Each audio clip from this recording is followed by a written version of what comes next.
Lepo pozdravljeni v današnji epizodi s podcasta Zevo, kjer pa se bom danes dotaknila teme, ki je za marsikoga lahko boleča ali pa morda neprijetna. Z mano je Nadja Ebner, avtorica pretresljivega psihološkega romana Kako pokopati mamo, ki je še živa. Predvsem pa je Nadja ženska, ki je ranljivost spremenila v prostor moči. Nadja, živjo. Živjo, hvala za povabilo.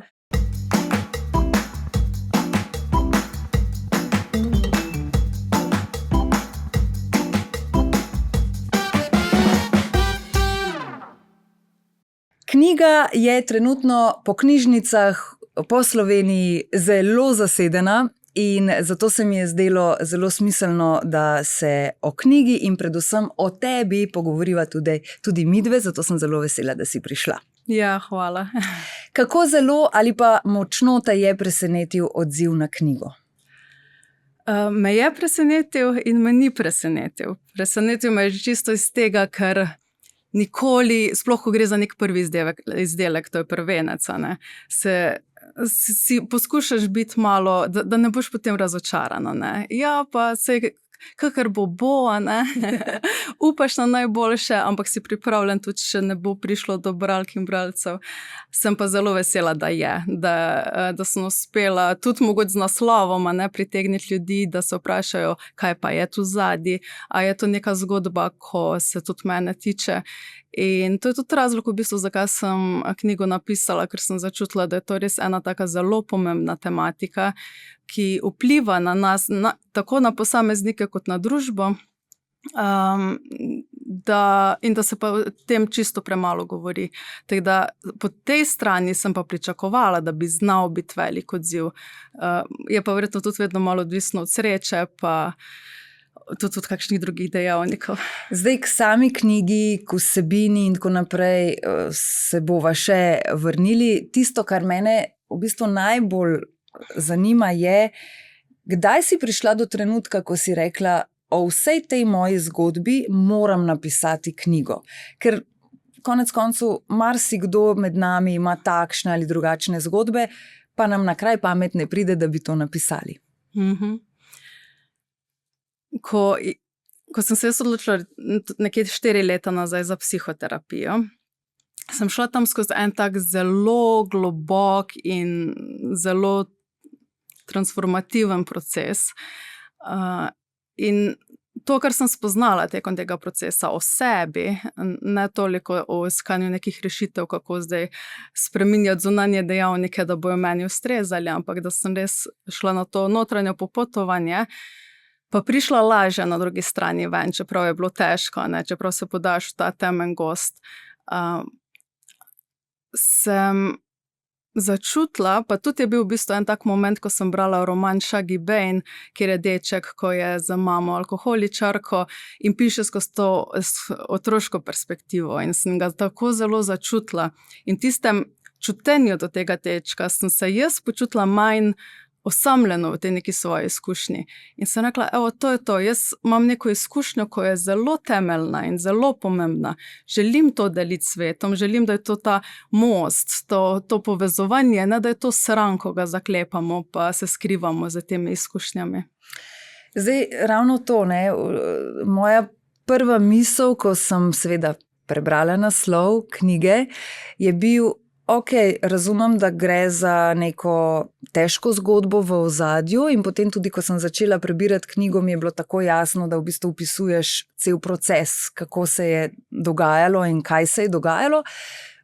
Hkrati sem pa vseeno dobila eno takšno podvprašanje, ampak ali je to res nekaj, kar daš na pladenj vsej okolici, torej sosedova Micka naj to prebere in naj ve, moji otroci naj vedo in tako naprej.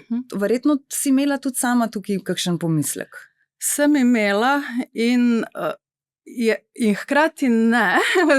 Pri meni je vedno to zelo raznoliko, to doživljanje.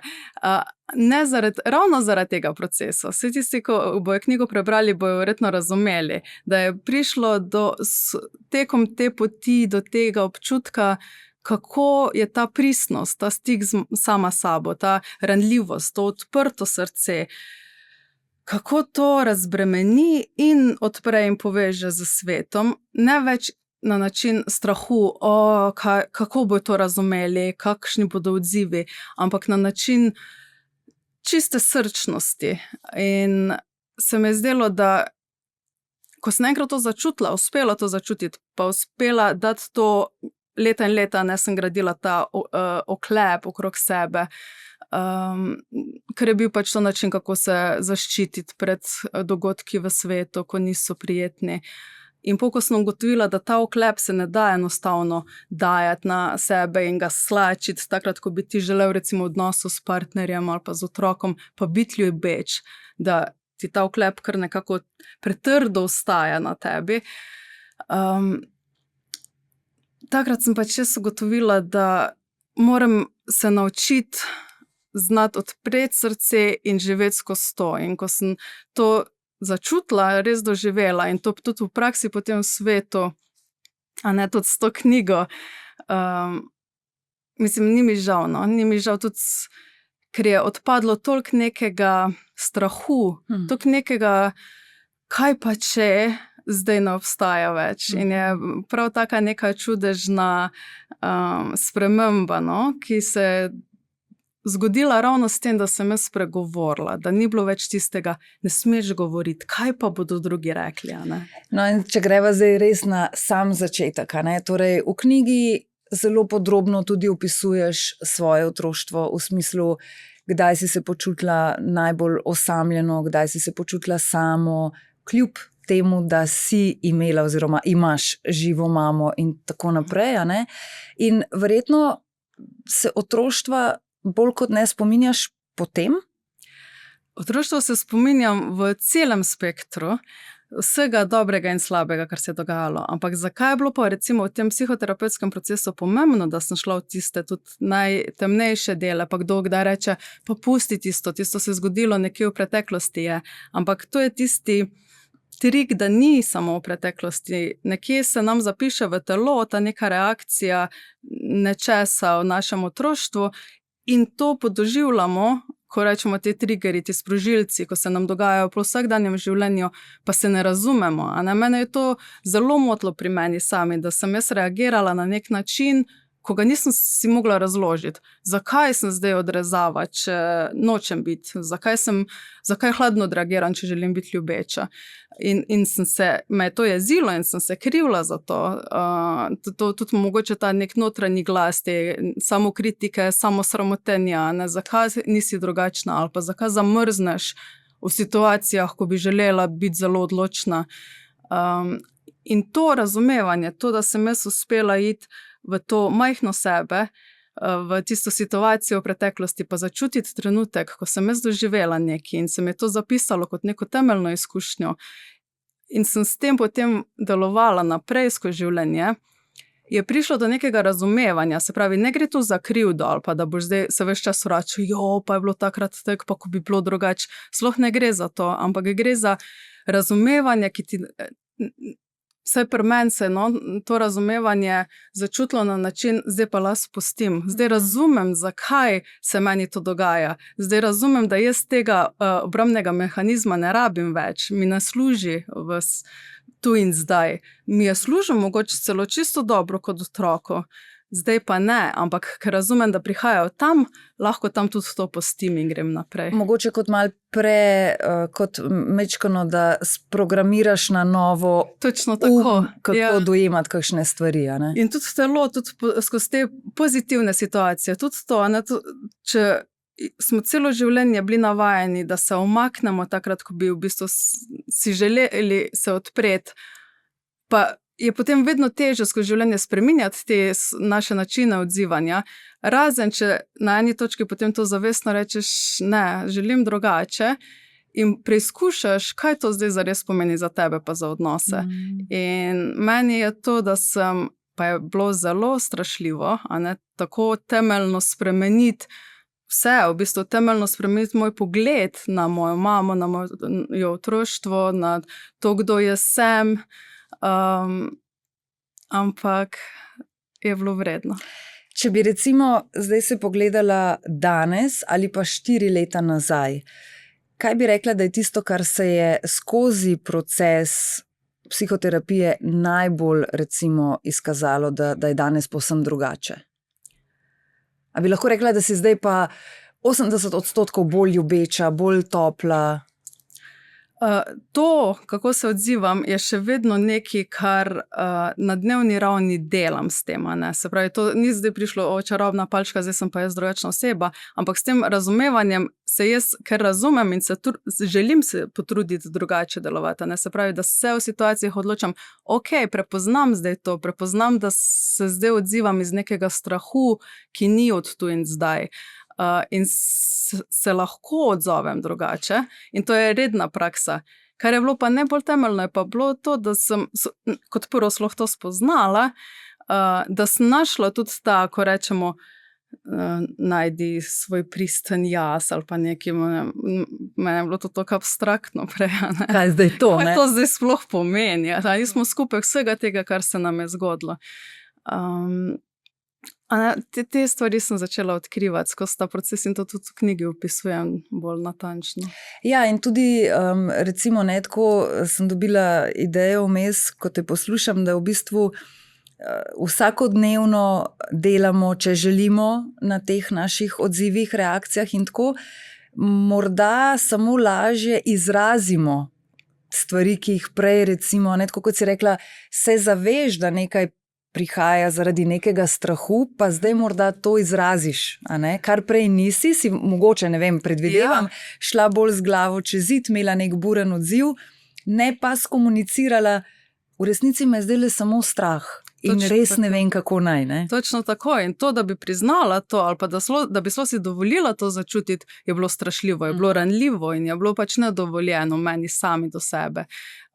In to je ta v bistvu, da se ti naučiš biti nežna do sebe, si prisluhniti, si dovoliti narediti korak nazaj, zadihati, pa skomunicirati to, kaj se je zgodilo. A bi rekla, da je to morda tudi lahko kdaj razlog za to, ker nam ženskam kdaj majčkeno uide ta ženska energija, ta mehka plat, zato ker pač smo dovolj močne in zmoremo same in ne bomo ranljive in nihče nas ne bo prizadel in verjetno si dajemo nek ta oklep.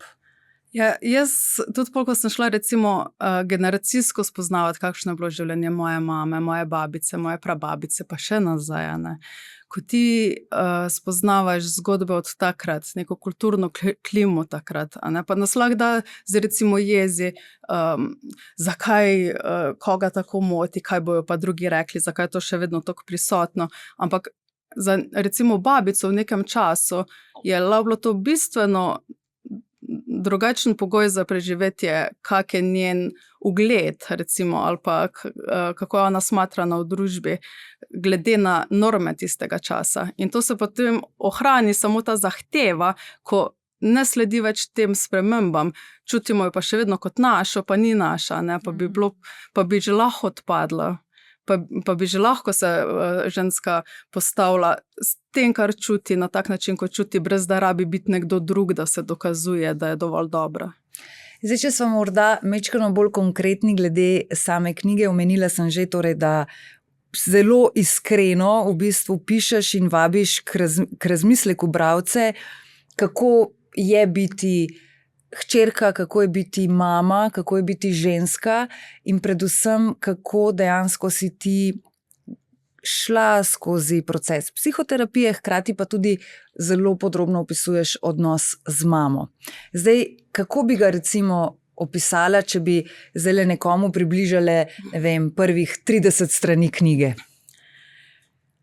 Ja, najbolj bistveno je bilo to, da sem se jaz v odnosu do svoje mame počutila zelo nemočno. Ves čas sem imela občutek, da jo moram reševati pred njo samo, pred odločitvami, ki jih sprejema, ji pomagati, biti tam za njo, biti čustvena podpora, finančna podpora. In me je to zelo močno bremenilo. Tako močno, da sem bila ves čas delno pač zraven nje, pri njej, in me je zmanjkovalo pri moji zdajšnji družini, pri mojih otrocih. ker se je pač vse dogajalo tam, tudi če nismo bile fizično tisti trenutek skupaj. Skrbelo me je, ves čas sem se prej spraševala, kaj bi jaz mogla drugače narediti, da bi bila ona boljša, ne? Kaj je tisto, kaj še nisem, ne? Tudi če sem poskušala različne pomoči, tudi od zunija, ne? Strokovne pomoči. Bili ste tudi skupaj, ne? Ja, na terapijah in posvetovanjih in tako. Ampak je bilo najbolj temeljno, da sem jaz prišla do te ugotovitve, da ni zares to moja odgovornost, da jaz recimo njo rešim ali pa da jaz njo spremenim. In to je bilo ena taka neko tako spoznanje, ko je mene tudi v bistvu presenetilo, ker sem se vedno imela za, ok, jaz sem tista, ko rešujem, ko sem močna, ko postavljam, ko skrbim, da vse teče. In potem, ko sem na eni točki pomislila, a pa sem jaz tista rešiteljica, ali se tudi jaz postavljam v vlogo žrtve, zaradi tega, ker sem bila, če bi bila pa mama drugačna, pa če bi drugače reagirala, bi bilo pa pri meni vse drugače. Ne? Se pravi, ves čas gledanje, kaj je od zunaj narobe, da jaz ne morem najti tega mera v sebi. Pa malo ponavljanje vzorca, ne? Točno tako. Točno tako. In to vidiš potem, kako se lahko dnevede ponavlja nekaj, kar res nočeš, da se ponavlja. In kako to prepoznati, pa to ustaviti. Ni enostavno, no? Koliko velik del tega, bom rekla, bremena je pa bil tudi alkohol? Je bil. Ker v vsakem primeru, tudi če gre za neke duševne stiske osebe, ne, alkohol to spotencira. In jaz, da nisem vedela, a bo me pričakala trezna ali pijana mama, je bilo meni nekaj najhujšega. Zaradi tega, ker to nista bile dve isti osebi. In takrat, ko je bila recimo pijana, takrat je najbolj ranila. In živeti, en čas smo imeli recimo dogovor, da je zagotovo trezna, ko jaz najavim, da pridem z družino, pa ni vedno delovalo. Ne? In ta negotovost, v kaj bomo prišli, v kaj bom jaz svoje otroke pripeljala. In to, da sem se jaz res, to je bilo tako stresno za mene, da se moje telo je drhtelo in se treslo in sem potem še več dni bila nekako, kot da bi bila ločena od sebe, kot da bi nekje lebdela, kot da ne morem priti nazaj v svoje telo. In takrat sem tudi jaz odsotna mama in se potem ponavlja nekaj, kar sem jaz v otroštvu najbolj pogrešala, da imam mamo, ki je varno zavetje in je vedno tam, ko jo potrebujem. Jaz potem to nisem bila svojih hčerki pa svojim sinovom. In v bistvu ravno ta odnos med tabo in hčerko je bil, če sem prav razumela, poglaviten za to, da si se odločila, da pač želiš začeti s psihoterapijo zato, da določene vzorce prekineš, začneš delovati drugače, ker ravno s to bližino, ne, opisuješ v knjigi, se je vse skupaj v bistvu začelo, ko si dobila občutek, da te hčerka potrebuje, ali pa opisuješ, ne, da ko prideš domov, ko veš, da te bo potrebovala, ampak je bila stiska ne zdaj, ne morem zdaj, ne? Ja, ta občutek v telesu, da ko je bila ona najbolj, pridi mami, rabim objem, potrebujem te, da je meni to grozo zbujalo. Ampak to si prav čutila v telesu? V telesu sem čutila tako zamrznitev, kot da mi celotno telo utrdi, in to je grozno. To je tvoja hčerka, ko jo imaš pač najrajš na svetu. Kako se ti lahko to dogaja? Če tega pa si bila zmožna, da to objem, ali sploh ne? Nisem bila zmožna, da to objema. In tu je bilo pol absolutno, pa ne, to ni bilo vedno, ne, to so bile specifične situacije, tudi ne vem, zakaj so bili, kaj je bil točno sprožilec v kakem momentu, mogoče sem tudi jaz bila takrat bolj pod stresom ali pa nasploh ne v stiku z sama sabo ali kakorkoli. In mi je bil to zelo močen signal, ne, tako ne more iti naprej, jaz moram ugotoviti, zakaj se mi dogaja s telesom to, kar se mi dogaja. Ampak verjetno pa takrat, če nisi bila tako zelo polnomočena, da bi ji to znala povedati in reči, da bi lahko rekla, oprosti, ta trenutek ne zmorem, lahko čez, ne vem, 5 minut, verjetno ne. Ne. To je pa tudi nekaj, kar sem se potem naučila, recimo skozi terapijo. Kot prvo to, da me je terapeutka zelo lepo znala iz tega, da sem paničarila v svoji glavi, pripeljati v telo, da sem prisluhnila občutkom v telesu, kje so te zategnjenosti. Ker telo nam pove vse. Ja, in potem res, ko ti vprašaš, telo ti odgovori in ti da nek odgovor, če si pripravljen sploh dati prostor, da ga vidiš, da ga slišiš. In en izmed recimo takih orodij, kako se soočiti, lahko je tudi recimo, ni nujno, da je to, lahko da se skregaš, ne, otrok neki, pač imaš nek konflikt z otrokom in ti čutiš čisto jezo. In ena izmed stvari, ko je meni zelo pomagala, je bilo to, da sem v tistem, ker v trenutku jaz nisem uspela ali ohraniti mirno kri ali reči, ok, odrasla sem, zdaj bom to zelo primerno se odzvala. Lahko sem pa naredila to, da sem samo rekla, grem na WC. In tam, ko sem šla, pa da sem zadihala, pa si malo vode, v obraz, pa začutila v telesu, kaj se dogaja. To ni zdaj od otroka, ta odziv. Nekaj se mi prebuja in potem, ko to nekako pomeriš, samega sebe, pa veš, ni otrok zdaj niti ne ogrožate otrok. Nekaj drugega se ti je prebudilo in takrat si lahko, ok, zdaj sem pa jaz spet tule, sem mama, lahko grem nazaj do otroka, pa se lahko naprej pogovorimo. Ampak to, da zelo znaš ti se ustaviti, pa si prisluhniti, to ni tako samoumevno, sploh v tem hitečem svetu. Večkrat kar pozabimo, pa kar naprej, hitro tempo. Saj ravno to, ko se zdaj pogovarjava, marsikdo reče, ja, kje imam pa jaz čas še za to, kje bom pa jaz zdaj pri vsem tempu življenja, ki ga imam, še vsakič, ko pride do konflikta, se spraševala, kje čutim, kaj čutim, zakaj ta trigger in tako naprej. In verjamem, da seveda tudi pri tebi čisto za vsak konflikt ne zmoreš tega narediti in ne gre. Ampak je pa res, da že tako jaz gledam na stvari, da je že zelo veliko, če vidimo, da se nam en vzorc ali pa dva v določenih situacijah, vse ponavadi se nam ponavljajo bolj kot ne eni in isti te triggerji, že pri teh glavnih zadevah, če znamo mečkano izstopiti ven iz tistega trenutka, pa se pogovoriti je že veliko.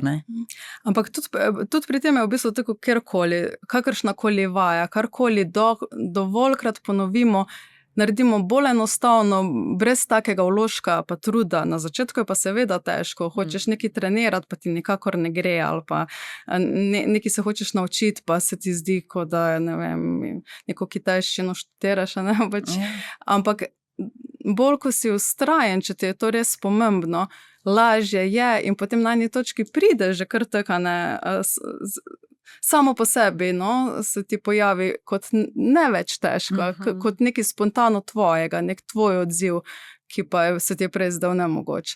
Tako da se mi zdi, da je to samo neko obdobje, ko je res težje, se ustaviti, se začutiti, ampak je pa pomembno zato, ker se ti telo potem nauči na to naravnati, pa to hitreje potem sprocesiraš. In verjetno ti gredo zelo na živce komentarji, ko kdo reče, kje bom jaz zdaj to pri svojih letih, jaz sem pa zdaj že prestar, prestara. Ne, nikoli ni prepozno za to, da kakšne stvari spremenimo, predvsem zato, da potem morda tudi lažje živimo. Nikoli ni prepozno in mi je bilo zelo lepo, jaz upam, da ne bo gospa zamerila, da sem se zdaj na to spomnila, ker mi je zadnjič po enem dogodku povedala, da je ona zdaj, bo njena mama že 100 let stara, pa sta šele zdaj v zadnjih letih se začela zares pogovarjati, pa zgradili odnos, zaradi tega, ker je ona tudi spoznala neke stvari o svoji mami, ko so ji v smisle njene odzive do nje, ko jih je ona dojemala kot hladne, je bilo pa neki, je šlo recimo za Aspergerjev sindrom, ko se včasih ni o tem govorilo, pa je bilo nekaj zelo pomembnega zavedeti, da kot otrok ti sem čutiš, kakšna je mimika mame, kakšna je energija, kaj ona reče, pa oddaja do tebe, v primerih, ko pa so ljudje, ko ne zmorejo niti tega čutenja na tak način, ko bi mogoče otrok potreboval, in ko je ona to razumela, a ne, in to je tisto, s tem razumevanjem ti lahko toliko neke jeze odpade, zaradi tega, ker ugotoviš, da nisi bil ti tisti razlog, zakaj so bili tvoji starši taki, a ne, ker kot otroci mi mislimo, smo mi krivi, če bi mi bili drugačni, če bi bili boljši, če bi bili takšni, da bi bilo našim staršem okej, potem bi bil ta odnos tak, kako mora biti. Verjetno so odzivi na knjigo različni, sploh v smislu, verjamem, da tisti, ki imajo podobne odnose s svojimi starši, kot jih ti opisuješ v knjigi, lahko začutijo neko olajšanje. V knjigi vem, da si tudi zelo specifična v smislu, da lahko dobijo kar nekaj tudi manjših ali večjih nasvetov na nek način, kako se nečesa lotiti, na kakšen način, seveda si ti to vse skupaj s pomočjo psihoterapije spoznavala, ne? In je fino, da je to zdaj tudi zapisano. Po drugi strani so pa verjetno drugačni, popolnoma drugačni odzivi tistih, ki pa imajo s svojimi starši dobre odnose, takšne odnose, kot so si recimo želeli ali pa, ne vem, hrepeneli po njih in tako. To sta verjetno dva različna pola odzivov. V bistvu se mi zdi, da je na tem drugem polu, ko si ga omenila, se še deli, a ne, so tisti, ko imajo res tak lep pristen odnos s starši, ampak oni nimajo tega odziva, kaj je zdaj to, jaz se to sploh ne morem predstavljati, ampak je tako, zanimivo, a ne, pač iz tiste radovednosti, kako pa lahko pri nekomu drugemu to izgleda, tudi če sama nimam te izkušnje, pa je lahko čisto, ne, steče komunikacija, se lahko o tem pogovarjaš, pri komu, ko pa mogoče misli, da je okej odnos, pa na nekih ravneh pa čuti, da nekaj ni, da je nekaj ni okej, a ne. To takrat pa zbode tisto, kako, a ne, res ta čustven odziv, in pri teh mi je tako dragoceno, če se uspejo potem ustaviti pa se prej sprašati, zakaj čutim zdaj ta nemir, kaj se mi pojavlja. Ker jaz si to tako nekako predstavljam, vse lahko, da preveč laično, ampak a ne, če vidiš nekje napis, kako pokopati mamo, ki je še živa, če se ti nič v telesu ne zgodi, potem takem dajmo reči, da morda le nimaš nič kaj takšnega za pobrskati, za spremeniti, za popraviti, a ne. Ko pa trzneš z enim delčkom v svojem telesu ob tem naslovu, pa je morda smiselno prvo knjigo prebrati, potem pa tudi mečkano mogoče raziskati, kje in kaj in zakaj, ne? Če daš kaj na to, če si to želiš. Če si to želiš, ja. Ni pa vedno pravi čas, se mi zdi, da tudi za neke take težke teme moraš začutiti, da si pripravljen. Lahko kdaj knjigo bereš, pa sploh ne boš mogel slišati, kaj je napisano, pa boš mogoče čez nekaj let, pa boš čisto drugače to dojemal. Pa tudi zato meni je bilo pomembno, da sem to napisala v obliki romana, ker se mi zdi, da se skozi zgodbe lahko povezujemo, da mogoče prepoznamo nekaj, kar je naše, pa lahko spustimo nekaj, kjer se sploh nismo prepoznali. Drugače kot pa recimo pri priročnikih, ko bi bilo, tako pa tako naredite, pa vam bo boljš, ker noben ti ne more tega zagotoviti, noben ne ve, kje si ti v tem trenutku v svojem življenju, kaj vse se ti dogaja, kako to doživljaš. Če ti uspe nekaj vzeti iz neke knjige, super, če ne, pa tudi okej. Ja, se zato pa pravijo, ne, tudi takšni pogovori recimo, ali pa tvoja knjiga primer, ljudje bodo vzeli ven toliko in tisto, kar v nekem trenutku potrebujejo, ne, in že to je pravzaprav dovolj velik razlog, da take stvari nastajajo. O hčerki pišeš seveda tudi v knjigi, zdaj sva se že dotaknili tega odnosa, kjer si čutila to blokado v telesu, ko je prišlo do te topline. Hčerka je zdaj že toliko stara, da se zagotovo lahko o teh zadevah z njo že normalno pogovarjaš. Koliko tega je ona občutila? Koliko podobnih stavkov si poslušala z njene strani, kot si jih sama kdaj govorila svoji mami? Mi bo še zanimivo, če se bo to še, seveda, ko bo odrasla, kako bo potem to dojemala, ker zdaj je vseeno najstnica, pa še nima toliko nekih življenjskih izkušenj, recimo, pa kako bo pol ona formirala neko svojo družino. Ampak je pa rekla, da ko je brala to, da je bilo zelo dragoceno zaradi tega, ker se je prepoznala v teh situacijah. Prebrala je knjigo? Ja. Aha. Seveda, ja. Je rekla, kako bi lahko bilo mogoče, da moja mama napiše knjigo in jaz jo jo ne bi prebrala, ni mogoče. Ja, v bistvu je zelo, ona je tudi taka zelo rada nastopa in je tudi bila, če je lahko bolj angažirana zraven, tako da je zdaj že 2-krat ona vodila pogovor v knjižnici, da me je ona spraševala, seveda zelo neprijetna vprašanja, ki sem se jih sicer trudila čim bolj iskreno odgovoriti. Neprijetna v smislu, kakšno je bilo kakšno neprijetno vprašanje? Neprijetno, recimo, to mi je bilo, to je bilo tako težko, ko sem se ga zdaj najprej spomnila, je bilo to, če bi zdaj z vsem tem, kar vem in kar sem doživela, pa če bi mi nekdo rekel, da lahko se vrnem v otroštvo, pa imam idealno otroštvo, tako, ko si pač želimo, da bi bilo, a bi to sprejela, ampak bi s tem izgubila sebe, takšno, kot sem zdaj. Recimo, ljudje mi tako... Ja, ampak ljudje mi ponavadi tako vprašanje ne postavljajo. Morate se vedeti, da ti hčerka. Ja. Te tudi najbolj pozna, konec koncev, ne? No in ona je pač recimo rekla, da je ravno zaradi tega je to tako pomembno, ker tudi če otroci še ne razumejo nekih stvari na tej čisto razumski ravni, kako neki odnosi delujejo, čutijo to energijo, čutijo ljubezen, odmih, hlad, jezo in se ne znajo razlagati. Zdaj, ko je pa ona lahko to postavila nek kontekst, ko je lahko videla prej, potem, kako sem jaz to doživljala, je rekla, da je tudi, a ne je že zdaj toliko lažje, ko vidi, ni bila ona tista, zaradi katere sem jaz postala hladna. To sem jaz imela za predelati, ko je prihajalo mi odprej. In točno to je tisto, kako pomembno je, no, da že otrok to začuti, da ni on krivec za počutje svojih staršev. V bistvu z naslovom, kako pokopati mamo, ki je še živa, si želela, si mislim, najbolj ponazoriti to, da včasih lahko nek odnos končamo, če tudi so to naši starši, če tudi so to naši najbližji.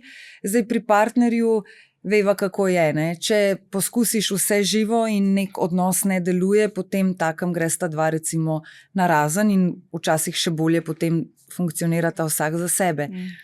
Zdaj pri starših pa zadeva ni tako zelo enostavna. Tudi se mi zdi, da zaradi tega, ker smo tudi mi še vedno bili vzgojeni v smislu starši so sveta stvar, o mami in očetu ne govorimo slabo, in tako naprej in tako naprej. In to v bistvu mečkano tudi razmišljam ob tem, ko se pogovarjava, ne, da verjetno vseeno ni lahko spregovoriti, napisati, dati množici na pladnju, tako kot sem že rekla, vse, kar se je dogajalo in na nek način mečkano tudi skritizirati mamo v smislu, kakšna je bila, kako je delovala v odnosu. Težko bi napisala knjigo, brez da bi se dotaknila mame, da bi samo iz sebe izhajala, pa da ne bi vedeli, zakaj se gre. Po drugi strani pa priznam, da če se probam dati majčken v tvoj položaj, ne vem, če bi, lahko se temu reče pogum, imela dovolj poguma, da bi rekla, ja, ampak vseeno čutim, da je prav, da to napišem, ne glede na to, kako bo to vzela moja mama. In to je zelo težko, zato ker jaz sem se tudi zavedala, da to ne bo nekaj lahkega za njo, da to bo njej tudi težko prebrati, pa se s tem soočiti. Ampak je bilo tudi del tega, da sem jaz začutila, do tu sem jaz, od tu je pa ona. In to je moja zgodba. Ona lahko, da ima čisto drugačno zgodbo. Jaz to zaradi tega pravim, da to, jaz ne verjamem v univerzalno resnico, da bom zdaj rekla, tako je bilo in nič drugače. To je bilo moje doživljanje in to doživljanje je mene kreiralo. In kako se jaz zdaj tudi v svetu postavljam, kako delujem, kakšne odločitve sprejemam, kako gre moja karierna pot, vse to vpliva na to, kakšne občutke in interpretacije sem imela iz svojega otroštva. Pa si predno si knjigo izdala, si jo dala za prebrati najprej mami? Knjigo ne, je bila že izdana, ko sem jo mami prinesla. Pa vedela pa je, da se piše? Ja, vedela pa je. Kakšen pa je bil prvi odziv, recimo, ko si povedala, o čem boš pisala in kakšna bo vsebina? Ja, prvi odziv je bil, a pa si me mogla lih pokopati. Ja, je bil, mislim, vsekakor je za njo zelo težko, no. Ampak ravno to je nekako, da jaz nisem knjige napisala zato, ali ker bi se hotela zdaj nekaj maščevati, ali zaradi tega, ker bi hotela, da se ona zdaj zaradi tega spremeni, ne, da mogoče bo pa to še en. Ne, bilo je samo tisto, to je bilo zelo pomembno za mene, ker sem to jaz in ko sem to dala na pladenj, se ne rabim več nikoli nikjer skrivati in pretvarjati, da sem karkoli drugega kot to. In to je taka osvoboditev, ko jo začutiš. In ne glede na to, zdaj ta relacija, to je bilo za mene pomembno, upam pa, da bo ona znala to tudi na svoji strani predelati, da bo nje, mogoče celo kaj pozitivnega iz tega potegne, ampak ne pa pričakujem, da se bo to zgodilo. In predvsem je tukaj verjetno ena bistvena razlika ta, da si ti ob tem se ne več spraševala, kaj bodo pa drugi rekli, kaj bo sosedov Jože rekel in ne, sosedova Jožica, ampak si to dala lahko že popolnoma na stran, medtem ko verjetno mami kot takšni, tisti, ki tebe poznajo, ki te zdaj vidijo, ki te lahko povezujejo s to knjigo, verjetno ostane malo še tega grenkega priokusa, kaj pa si zdaj tisti najbližji okoli nas mislijo, ne, razni, ne vem, sosedje, družinski prijatelji in tako naprej. Ja, ampak to je njen način soočanja s težavami, ne. In je spet isto, ko sem jaz spoznala, da jaz je ne bom mogla vedno reševati ali pa delovati točno tako, da ne bo kdo kaj rekel ali pa si mislil kaj narobe. Ne bo kdo prizadet, ne? Tako, ampak jaz s tem, da sem iskrena, upam, da ne, a ne to, ok, tako bom rekla, si iskren in lahko nekoga boli, ampak iskrenost iz tistega, to je moja resnica, ne iz tistega, zdaj bom pa bruhala ven vse, samo da se sčistim, ne.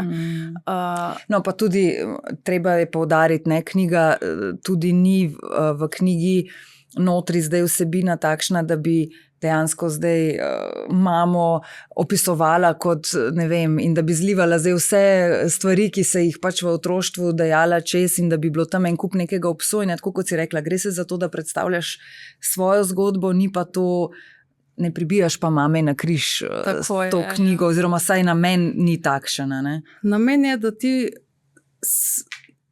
prideš v življenju do točke, da si pripravljen videti svoje starše kot ljudi, da pač razumeš, da so delali napake, da so naredili najboljše, kakor so v neki situaciji lahko, tudi če ni bila to dobra odločitev ali kakorkoli, ampak je bilo, kot je bilo, zdaj pa to je njihovo, kaj pa lahko jaz naredim drugače, kaj lahko jaz zdaj iz tega poberem, da me to nekaj nauči. Ja, in velikokrat se mi zdi, da se potem majčkeno začnemo lahko v nekem začaranem krogu vrteti takrat, kadar si mi želimo, da bi starši razumeli naš pogled, našo to resnico, o kateri govoriš, pa imamo morda kdaj občutek, da jo ne, ali razumejo, nočejo, ne želijo, kakorkoli, ker imajo svojo.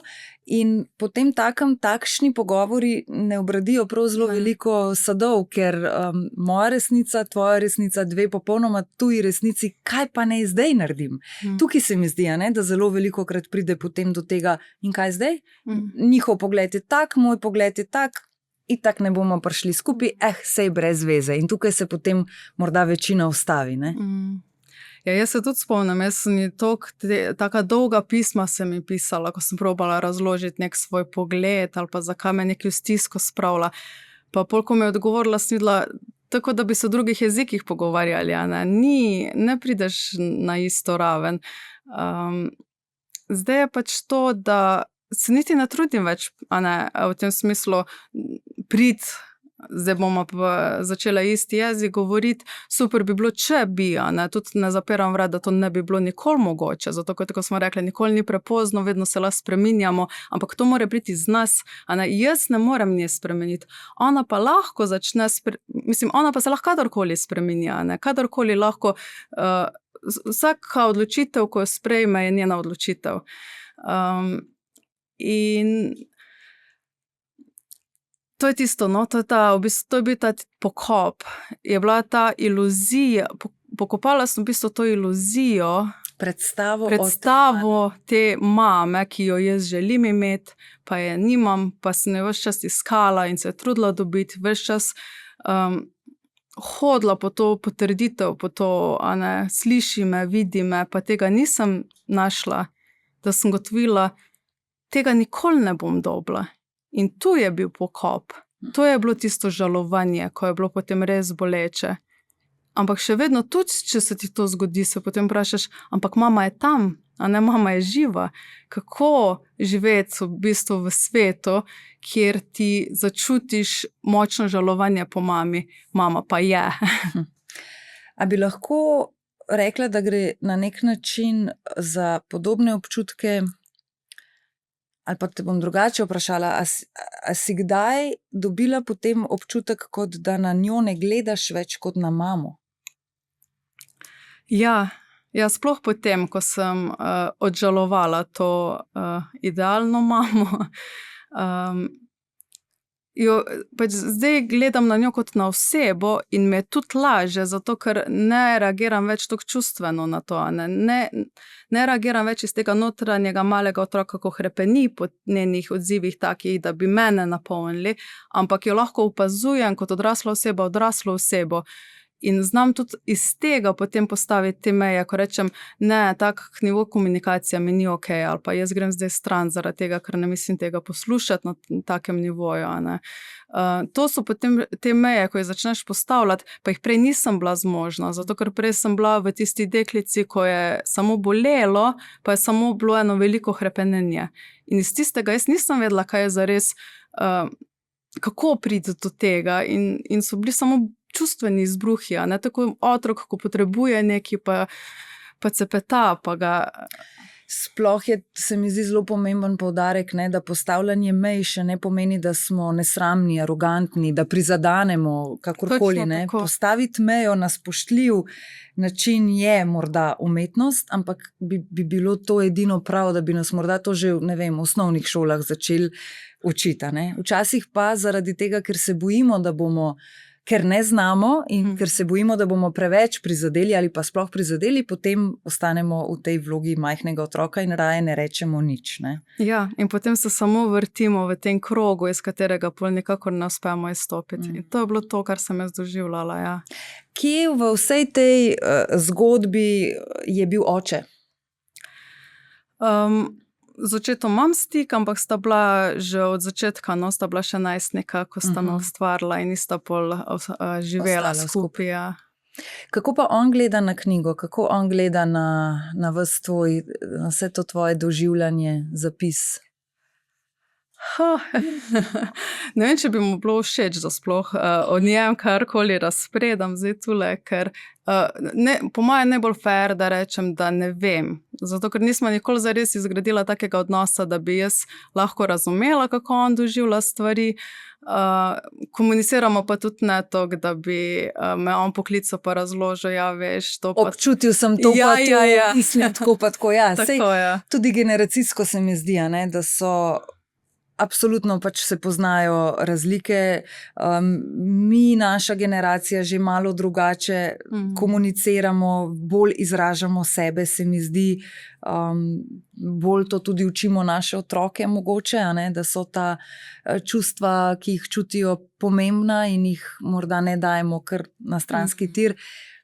Pa ne pravim, da so naši starši to delali za nalašč, ampak ja, tako kot si že prej rekla, ne, se je pač takrat delalo v veri, da delajo najboljše in tudi so. Enako delamo mi, v veri, da delamo najboljše, pa mislim, da bodo tudi naši otroci lahko šli na kakšno psihoterapijo, ne, da jim bo čisto dobro prišlo tudi njim, ne. Ja, zagotovo delamo tudi mi cel kup napak. Se mi zdi pa pomembno, no, saj jaz za sebe vedno rečem, da si res želim ostajati odprta, pa se učiti celo življenje, biti pripravljena na spremembe, takšne ali drugačne, in biti tam, ko bo prišel otrok do mene, kadarkoli tekom njegovega življenja, pa bo rekel, mama, to ti moram pa povedati, ker to je bilo pa čist narobe in tako boleče za mene. Da se jaz ne zaprem, da ne pobegnem, da ne sodim, da ne opravičujem, ampak samo poslušam in slišim, kaj ima za povedati. Tako, da ne obsojaš in da ne opravičuješ. To se mi zdi zelo bistveno, kar si zdaj povedala, ker roko na srce, če se obe dava v neko situacijo, ki se nam znotraj družinske dinamike zgodi in nas lahko partner za kakšno stvar popravi. Sej ni nujno, da je to že otrok, ne? Lahko partner reče, joj, ne vem, Nadja ali pa Eva, zdi se mi, da tole pa kle si šla, pa sej ne pravila toliko zatežiti, sej bi lahko, ne. Je že, ja, ampak sem zato, ker že imamo 1001 razlog, izgovor, zakaj smo nekaj naredili. Res je umetnost, no, ki se jo tudi sama učim, da znamo reči, ja, mogoče imaš pa prav, ampak v tej situaciji, v tem trenutku se mi je to zdelo najboljše. Ne? Ampak ja, morda drugič res lahko naredim drugače. Ne? S tem pa velikokrat verjetno pokažemo neko zmotljivost, ranljivost in zakaj imaš občutek, da nas to tako zelo boli, da nam je to tako zelo sram pokazati ta del? Jaz mislim, da zato, ko ranljivost vseeno vidimo kot šibkost. Zato, ker se nam zdi, da bomo pol še bolj ranjeni. Zato, ker če bomo pokazali svojo ranljivost, nas bo nekdo prizadel, ker bomo mi takrat odprti, ranljivi in takrat vse bolj boli.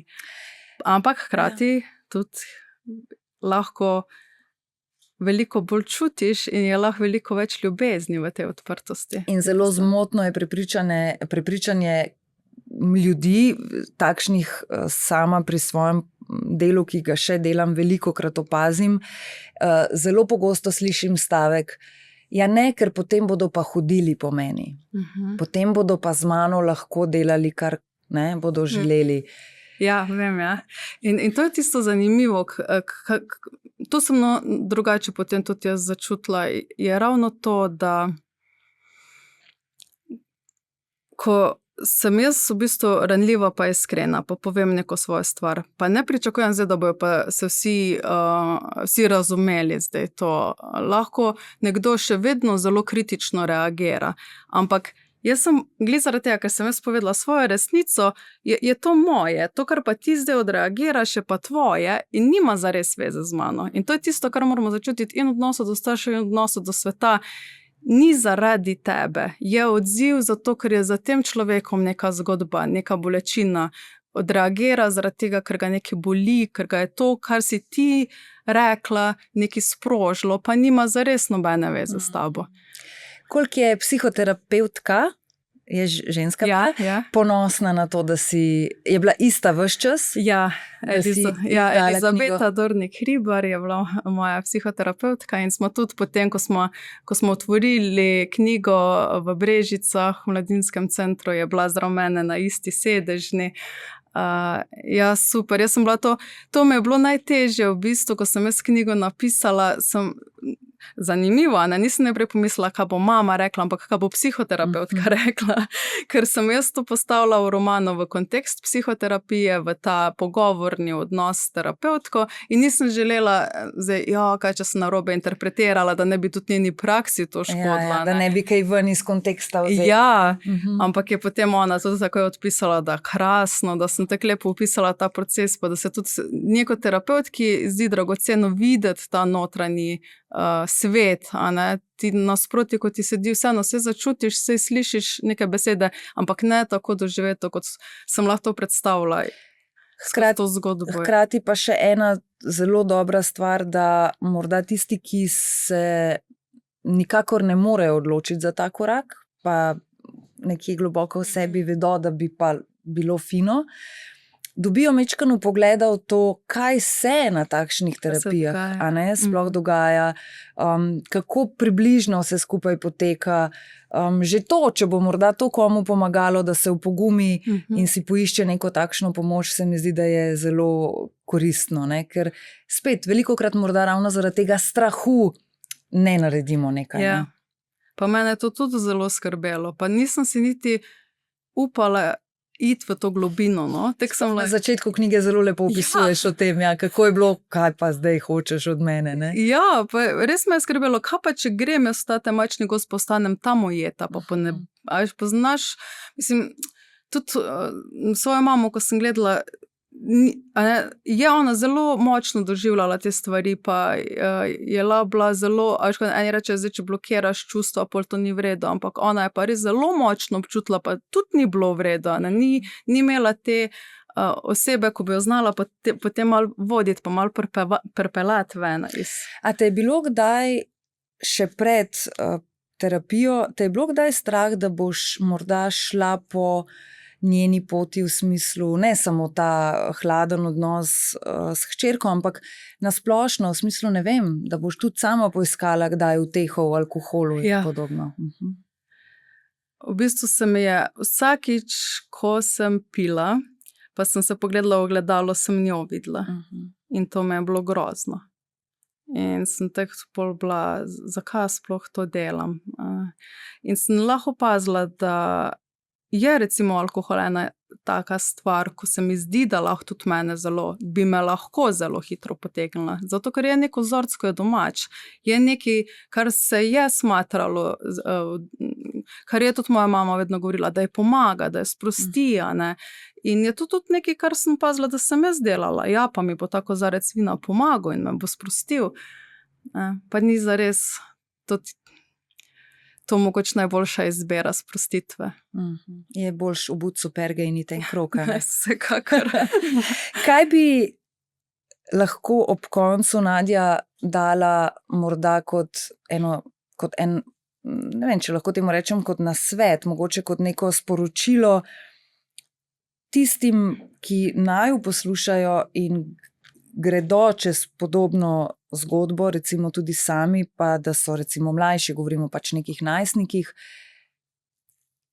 da bi se bolje počutili, da bi lažje razumeli, kaj je tisto, kar je tebi manjkalo, da bi ti nekdo rekel, ko si bila stara, ne vem, 15 let. Se vprašanje, če bi sploh bila pripravljena slišati, ne? Mi je pa vsekakor to, da sem nežna do sebe, da nisem toliko zahtevna, da pač včasih res traja več časa, da prideš do nekih uvidov ali pa spoznanj. Je pa težko tako dati nek splošni nasvet. Vseeno se mi zdi, no, če je nekdo v neki taki težki situaciji, družinski, da v prvi fazi, da poskuša narediti ta čisto fizični odmik iz te situacije, da pač gre stran, zato ko šele takrat, ko je stran iz tistega, začne sploh delati, kdo sem jaz, ko nisem del tega, kdo sem jaz kot oseba, a sem jaz to, kar je moja družina, a ne. In včasih res rabiš fizično distanco, da lahko prideš do teh odgovorov. Kakšen imaš danes odnos z mamo? Distanciran, se pravi, na telefonu jo imam blokirano, zaradi tega, ker ne želim tega prostega, isto, no, da nikoli ne vem, kdaj bo prišlo vse slabo v taki poplavi SMS-ov. To je bila recimo ena taka meja. Jaz ne bom za tebe kadarkoli dosegljiva, ko bi ti želela.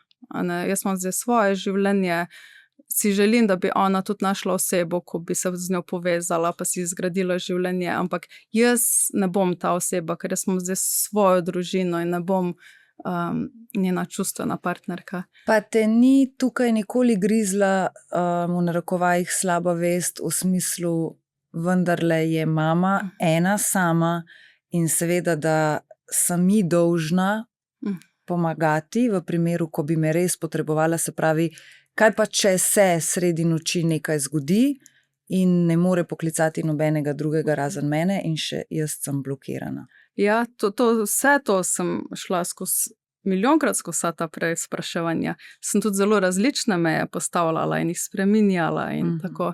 Ampak kot prvo, ja, tako daleč stran od nje sem tudi lokacijsko, da niti ne bi bilo smiselno, da bi bila prva, ko me pokliče.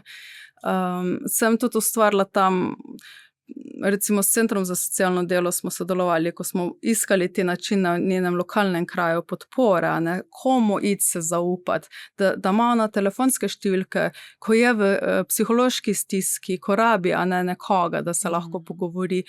Vse to je bilo meni pomembno, da ona ima, pa da ve, da ni čisto sama na tem svetu. Ampak ne bom pa jaz tista spužva, zato ker je preranljivo. Jaz, ko stopim ta odnos, se jaz tudi začnem topiti. Jaz ne morem več obdržati te svoje odrasle oblike. In enostavno ta trenutek jaz za sebe, pa za svojo dobrobit, pa za dobrobit mojih otrok rabim to distanco, da sem lahko jaz postavljena v nekem meru. In zdaj prvič v bistvu po dolgih letih čutim umirjenost s to odločitvijo. Zaradi tega mi tudi mogoče težko to povedati, da je ta distanca, ker sem spoznala, da je bila zelo pomembna. Kolikokrat pa sta s partnerjem imela recimo vidva konflikte zaradi tvoje mame, zaradi tvoje družine? Si imela kdaj občutek kakšnih očitkov v smislu, sej, ko pa prideš od nje, si pa takšna in takšna? Ja, mislim, poznam, da se to dogaja, sploh zdaj mi ženske pišejo glih take situacije, ko so v bistvu razcepljene med mamo pa partnerja, pa ne vejo, kje biti. Kam zdaj? Ja. Jaz sem imela to srečo, da smo se s partnerjem res dobro povezala, pa da sem delila z njim že od vsega začetka v bistvu to tesnobo, ko sem jo čutila, pa mi je bil opora v tem. Tako da na srečo ga nisem nikoli videla ali zaznavala, niti on ni deloval na način, da bi bil moj nasprotnik ali pa bi zahteval kaj od mene, kar jaz nisem bila zmožna v tistem trenutku dati. Vedno je tudi rekel, bomo naredili tako, da ti čutiš, da je prav. Pa me je vprašal, a grem zraven, ko greš na obisk, pa je šel zraven, če sem čutila, če sem rekla, ne, me zunaj čaka. Ampak vedno je preveril, kaj je bilo tisto, kar sem jaz v tistem trenutku rabila, ker tudi to se je spreminjalo in je bil to nek proces, v bistvu tudi odhajanja ali pa poslavljanja. Ker včasih pač ugotovimo, da res žal ne bo odnos tak, ko si želimo, da bi bil, in se pač spremeni in je drugačen. To bi se še navezala nazaj, nisva dokončali. Imaš sicer na telefonu mamo blokirano, ampak vseeno pa to ne pomeni, da se nikoli več ne slišita, da si jo dobesedno pokopala iz svojega, oziroma vrgla ven iz svojega življenja. Še vedno imaš stik, ampak tako kot si mi rekla pred snemanjem, doziraš toliko, kot sama zmoreš. Tako, ja, tako kot se jaz počutim v nekem trenutku, najprej sebe vprašam, koliko zmorem. In ko se počutim dosti okej, da sem pripravljena na obisk, ji to sporočim preko pisma. Tudi nje sem rekla, da če karkoli, kdaj rabi, ne mi pismo pošle. In je to način komunikacije, da jaz v pismu povem, takrat mislim priti, če ti nisi pripravljena na obisk, ne rabiš biti doma, ne pričakujem, da boš tam, sem zato, ker sem se jaz odločila priti. Ampak ja, da povem, da bom, da ne kar uletim, ker tudi njena zasebnost, njeno življenje. In so res to taki zdaj kar večmesečni razmiki med temi obiski, ampak trenutno smo pač tu. Kakšne imaš pa zdaj občutke, ko veš, da se približuje dan, ko si napovedala, da boš prišla, predno se usedeš v avto in greš, čisto vseeno verjetno ti ni? Ne, tudi ko pridem čisto blizu, mi začne srce zelo močno utripati. Tako da tudi, ko imam jaz, pa globoko diham, pa si rečem, v bistvu edino, kar si rečem, je, da želimo stati v stiku s sabo. Se pravi, ne da jaz zdaj stopim tja z unim oklepom, zdaj pa spet nadanemo, pa sem trdna, ampak bodi v stiku, začuti žalost, bolečino, pusti to pretočnost. Je pa res, da nikoli ne zdržim dolgo, ker je to tako čustveno intenzivno, da ponavadi več kot pol ure ne trajajo ti obiski. Ali bo nadaljevanje knjige? Bomo videli. Jaz zdaj mislim, da je vseeno ena taka lepa celota v tej knjigi, ki pa se zelo povezuje z različnimi nivoji in tudi verjetno s knjigami, ki bojo še prihajale. Morda pa zdaj lahko obratno pišeta skupaj s hčerko, ne? Ja. Njena resnica, tvoja resnica. Ja, to bi bilo super. Pa ona tudi rada piše, pa je zelo dobra v tem. Bo še drug pogled, da dobimo, ne? Je pa rekla, da ker ona se zelo rada s filmom ukvarja, da bi ona želela film po tej knjigi posneti. Tako da mogoče čez neki let, ko bo ona zverzirala. Odlično. Naj se potem, ko bo to v nastajanju, oglasi kar pri meni. Prav. Nadja, najlepša hvala za zelo iskren pogovor. Vse dobro ti želim naprej in predvsem, da boš čim večkrat in čim dlje v stiku s sabo. Hvala, enako.